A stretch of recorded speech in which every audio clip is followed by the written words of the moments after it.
we have such a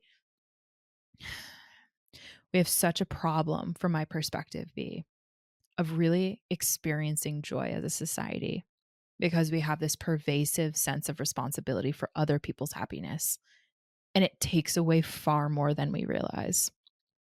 But we're not a society where we're allowing ourselves to really do the things that matter to us, the things that are meaningful, the things that like really cause true joy and fulfillment, because that inner critic is having a field day in our mind.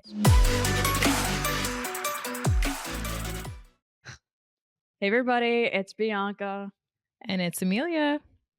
Welcome to another episode of Evolve Ventures, where we are helping growth minded humans evolve by breaking one limiting belief at a time. We hope you enjoyed the last episode, 307, Motivation Monday, the reason you're not changing. Wow, I just lost that word. For today, 308, what stories are your inner critic writing? My dear friend, you suggested this episode. Yes. Do you Yes. want to This lead us is in? this is the lead in that I'm looking forward to chatting about Ooh. because honestly, this is a story that, bear with me, is one of a client's. However, I feel like this echoes a lot of what so many of us go through. And this one client, I was on a phone call with her probably 3 months ago at this point, by the time this episode launches. And, we were in the throngs of a deep, meaningful, fulfilling coaching call, some of my best work. And you could tell she was just in it. She was just in it, and it was beautiful. We were having a moment. And she was sharing how difficult one of the moments that she had recently, and how she just recognized how deeply she's always struggled in this way. And the moment was, she's someone who like loves art, so we geek out over like art. And she loves beading, and I'm someone who loves beading too. And so like she usually paints to cope and to just be creative.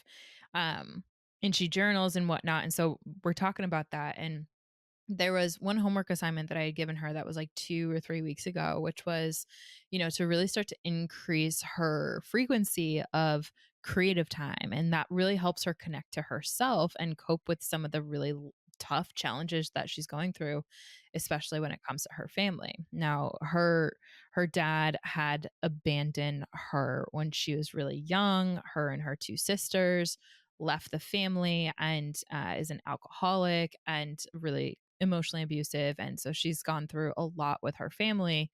And she's at a place where, now that she's a grown adult and she's maturing, she really wants to have a relationship with her father, but yet he is not in anywhere place where he knows how to give that and can do so in a way that, you know, doesn't really just take from her. And so she's having a tough time trying to set boundaries, but she's doing it better than she ever has. And, I was talking to her, and she's like, I went to go sit down and do the homework assignment that you gave me, but I couldn't. Like, I really felt like I couldn't. And we started talking, and what was underneath it was that she has such a deep responsibility, and she feels so responsible for her family, like her sisters, for them kind of navigating the throngs of life because their parents split up.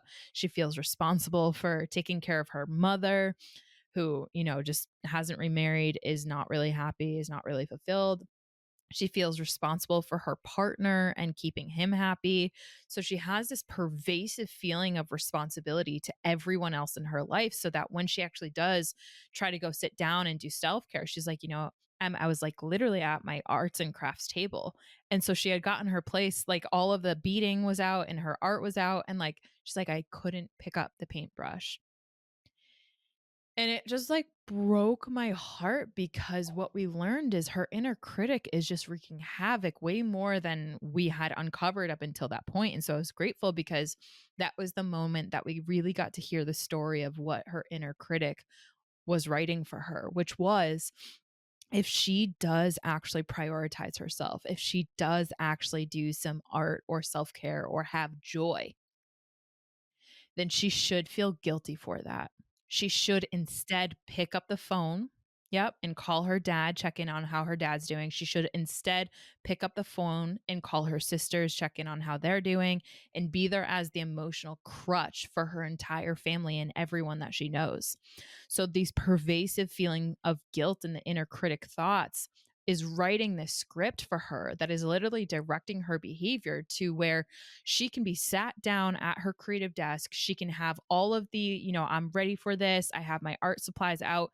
But yet, as soon as she goes to actually pick up her paintbrush and do one thing for herself, it's yelling in her every chamber in her body to not do that one thing that gives her joy.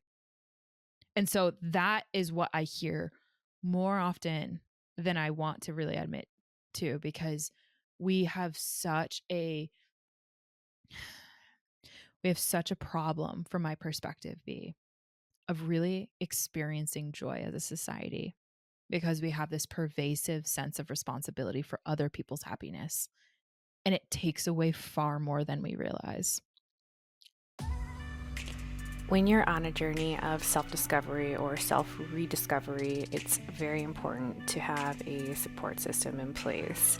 And that's where a group like Evolve comes in with their acceptance and advice and different people from different walks of life who can offer different perspectives for you to help you find your self worth and aid in your journey of wellness. It's important and essential. I think people are going to have a hard time believing that, and I want to explain why. So many of us are seeking pleasure. We do all these pleasurable things, right? We eat a ton of food, we go on the vacation, we scroll through social media, we do all of this stuff that on the surface it's like, well, that gives me joy. What do you mean we're a society that doesn't have joy? We're a society that seeks a ton of exhilaration, sending off all the spikes of our dopamine system, but we're not a society that allows where we're allowing ourselves to really do the things that matter to us, the things that are meaningful, the things that like really cause true joy and fulfillment, because that inner critic is having a field day in our mind. Like, I feel that so deeply. Oh my god. Especially lately, my inner critic has been on another level when it comes to the body image stuff that I'm dealing with, and it's like, oh my god, it's like you're doing something. It's not even anything, like, significant. You're just doing something, and then all of a sudden that thought is just like, boom, right there. And it's like, Mhm. "What the hell? Where did that come from?" And now you're dealing with all the emotions of everything coming out of it, trying to navigate the emotions that you're feeling because this voice decided to just start sending, like, siren signals, Yeah. and you're just stuck there kind of comatose, like, "What the hell am I supposed to do right now? Why, Mhm. like, what how do I deal with this?" Yeah. It's it's so debilitating. It's so debilitating when that inner voice is just wreaking havoc, and when you don't feel like you have the tools to navigate it. Like that client in that moment, you've been doing so much work with her, so I'm certain that she was able to, like, come to some sort of resolution and deal with it, and she had the humility Yeah. to come tell you, like, "Hey, I'm Right. really having a hard time. I don't know what Yeah. happened." I mean, I kinda do, but also not really. But, like, Yeah. think about how many people don't have that. I know. And so what do? They just seek pleasure and seek, whatever that next fix is that's gonna make them feel better, or they numb, or they avoid it, or they sink into that pit. Yeah. This is how the inner critic ends up destroying you and ruining your life.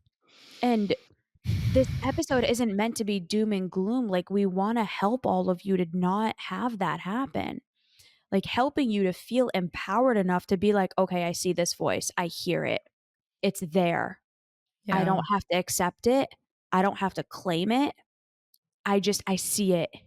And Yeah. learning the skills of getting regulated in that moment and moving past it. Right.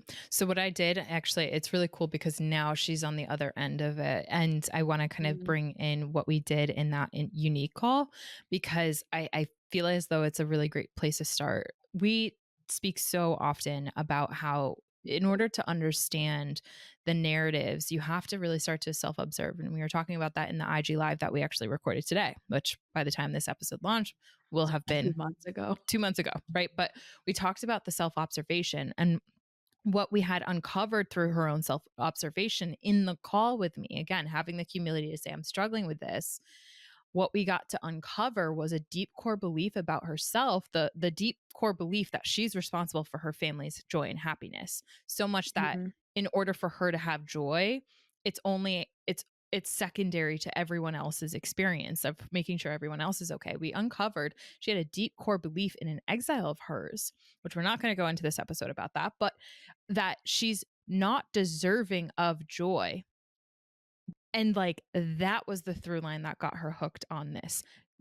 Specifically the inner narrative, the inner critic, right? That sense of I'm not deserving of joy because of XYZ. The narrative that was built, the story that was written at a very young age that she was carrying forward into now her mid 20s, that was continuing. And we got her to realize, like, that's not true. That's not true at all. She is deserving of joy. And so, for all of us, I want to end us with this question of what stories are your inner critics weaving? And what are they writing? Mm. Because what's being written on the page is what's being embodied in our actions. And not examining that, I do think, robs us of so much joy in our life. So we have a thief in the room, and that thief of our joy sometimes is that inner critic. So, what story is your inner critic writing? B, Well thank you for said. this episode. The episode suggestion that I have is 266. Are you avoiding conflict with the people you care the most about? What is yours? 262, how much is actually your responsibility? Hey. Ooh, if you are someone who wants help finally breaking through the destructive narratives that your inner critic are weaving into your brain and into your mind, please, please, please reach out to Emilia and I.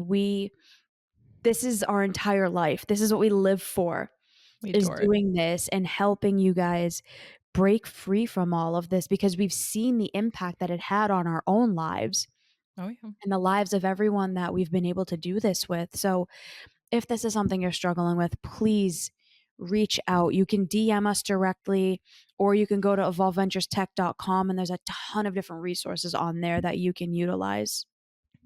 You're not alone. Let us be You're with not you. alone. It's going to be okay.